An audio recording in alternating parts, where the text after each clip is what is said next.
Alors, dans cette vidéo, je vais vous montrer comment utiliser vos claviers dans Ableton Live pour une utilisation live, pour pouvoir changer rapidement d'un son à l'autre et pouvoir switcher, faire des layers avec plusieurs claviers, etc. Parce que beaucoup de monde utilise MainStage, ce qui est une bonne chose, il y a plein d'avantages. Mais il y a aussi un côté très pratique qui est méconnu avec Ableton Live, c'est d'utiliser les claviers avec la fonction Chain Selector, de telle manière à pouvoir changer très rapidement d'un son à l'autre. Et on va regarder comment j'utilise ça en live. Alors, on a un piano, un Rhodes, des strings, un orgue et un pad.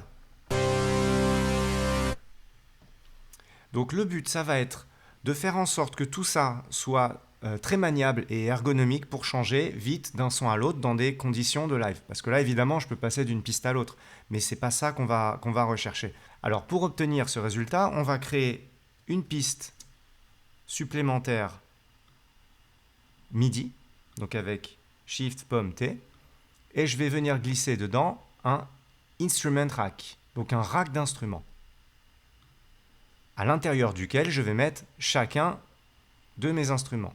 Donc le piano, je prends bien soin d'ouvrir les chaînes ici, parce que sinon je vais mettre le Rhodes et je vais écraser le piano. Donc je vais venir ici empiler en ayant ouvert les chaînes. Le Rhodes, mon son de strings, mon son d'orgue, et enfin mon pad. Maintenant, j'ai plus rien sur ces pistes-là. Je peux même m'en débarrasser. Tout va se situer sur Instrument Rack. Je peux le déployer ici et je vois chacun des instruments que j'ai glissés à l'intérieur. Sauf que pour l'instant, lorsque je joue une note, je vais avoir les 5 instruments en même temps. C'est évidemment pas ce qu'on cherche. On va ici ouvrir le Chain Selector et on va mettre chaque instrument sur une chaîne différente, parce que là, ils sont tous sur la même, sur la 0. Pour une question pratique, je vais prendre mes strings et je vais les mettre tout en haut. On va voir pourquoi tout de suite. Je vais mettre les strings sur une, le piano sur l'autre, etc.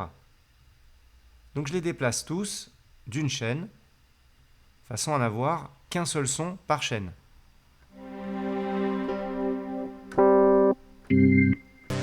Alors, ce qui est pratique, c'est de mettre les strings sur toutes les chaînes. Ça me permet d'avoir un layer de strings, quel que soit le son que j'ai sélectionné. Vous voyez, là, j'ai mon piano sur la 0, mais j'ai aussi des strings. J'ai le Rhodes sur la 1, mais j'ai aussi des strings, et ainsi de suite. Après, il va falloir adapter les volumes pour ne pas avoir les strings aussi forts, etc. Mais là, j'ai piano plus strings. Là, j'ai Rhodes plus strings. Alors, pour que ça devienne intéressant, on va activer les macros. Sur la première macro, on va affecter le Chain Selector. On va juste lui donner une limite parce que là, il va de 0 à 127. Et moi, je veux qu'il aille de 0 à 3 parce que la 0 compte. Donc, j'ai 0, 1, 2, 3. Je vais cliquer sur Map et je vais lui donner un nouveau maximum qui est de 3. Donc maintenant, avec ce Chain Selector, je peux sélectionner tel ou tel clavier de 0 jusqu'à 3.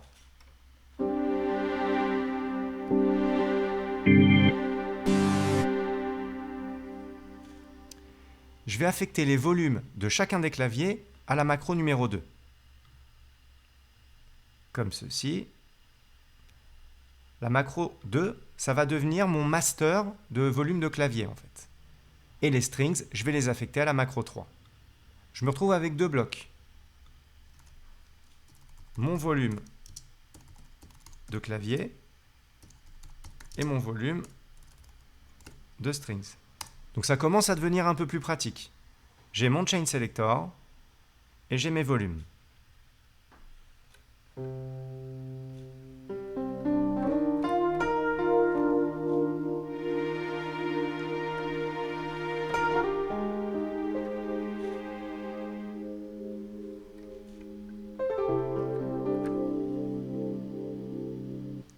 maintenant, comment faire en sorte que j'ai pas à bidouiller des potentiomètres rotatifs comme ça pour passer d'un son à l'autre? Parce que là, ça commence à avoir les fonctionnalités recherchées, mais c'est pas encore ergonomique, c'est pas du tout pratique pour du live. Pour ça, on va utiliser des clips MIDI dans lesquels on va modifier l'enveloppe. L'enveloppe, c'est en fait l'automation lorsqu'on est en mode session. Et cette enveloppe, elle va nous servir à automatiser juste le chain selector. Donc sur tel clip, on aura la chain 0, 1, 2 ou 3. Et c'est uniquement avec ça qu'on va pouvoir changer de son en lançant tel ou tel clip. Je double-clique ici, je crée un clip vide. J'active les enveloppes. Et pour pouvoir voir la bonne courbe, j'ai juste à bouger le bon paramètre. Donc je bouge mon chain selector, effectivement, il est en train de bouger. Je vais cliquer dans la courbe pour lui marquer un point et elle va être bloquée sur la 0. Je vais dupliquer ce clip avec Alt et je glisse et je vais juste changer l'enveloppe, la passer de 0 à 1. Même chose, je le duplique, je la mets sur 2, je duplique et je passe à 3. Et ça, autant de fois qu'on a de sons dans notre instrument track. Donc maintenant, à chaque fois que je vais lancer un clip, ça va me lancer le chain selector qui correspond à l'enveloppe. Le premier, le second, et ainsi de suite. Alors je vais évidemment tous les sélectionner pour pas qu'ils partent sur la quantise, sur la mesure d'après, etc. Dans le launch mode, quantisation globale, surtout pas. Quantisation, je lui mets known. Je veux changer de son dès l'instant où je clique. Tac, tac, tac. Donc ça me permet, en live, de changer instantanément mes sons.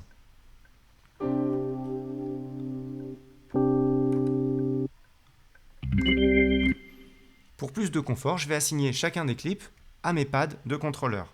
Pomme M pour me mettre en MIDI Learn.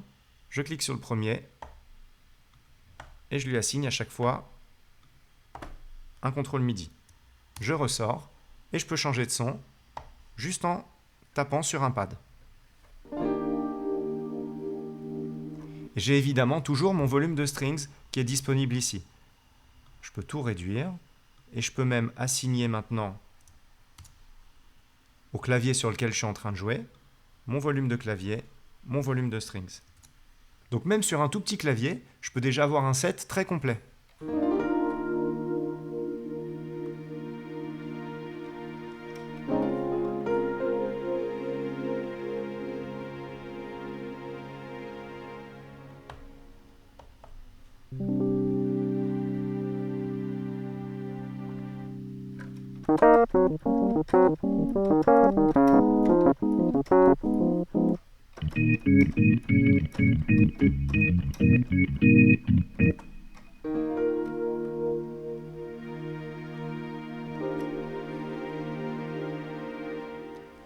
Donc voilà, il est évidemment simplifié au maximum, on a 4 sons, mais vous voyez qu'on peut comme ça empiler dans l'instrument track autant de sons qu'on veut et les choisir avec le chain selector.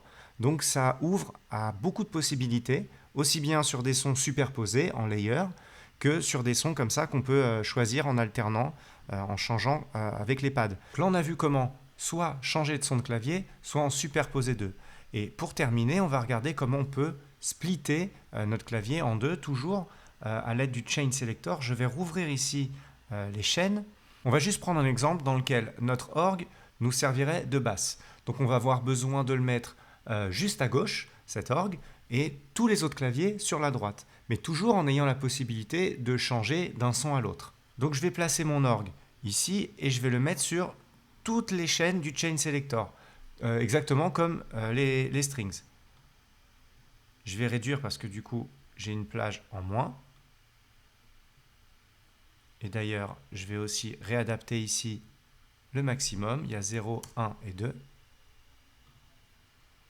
Donc j'ai mes strings sur toutes les chaînes, ma basse aussi, et j'ai 3 claviers. Je vais juste maintenant dans Key sélectionner une tessiture pour ma basse et une tessiture pour le reste des claviers. Donc je vais dire par exemple le Do. Alors ça, ce sont mes strings. En dessous, c'est ma basse. Et les 3 autres chaînes, ce sont mes claviers. Donc là, j'ai sur tout ce range-là la basse, et tout ça, ça concerne la partie aiguë, mes claviers. Je peux revenir sur Chain. Ça change absolument rien au fait que j'ai mon Chain Selector ici, mes volumes de clavier ici. Par contre, ça va impacter uniquement mes claviers du haut.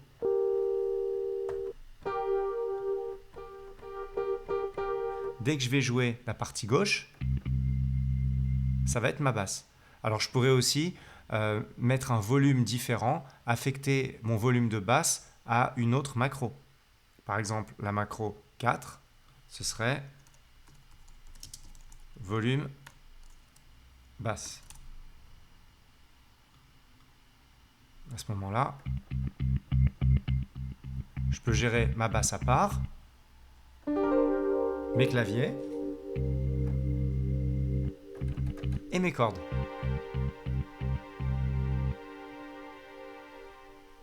Et je peux changer de clavier en cours de route.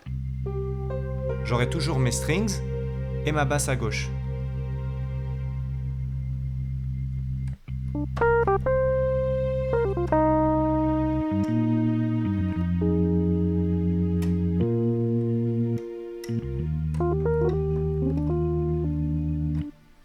Donc voilà comment construire un rack de clavier assez complet, juste avec cet instrument-là, Instrument Rack.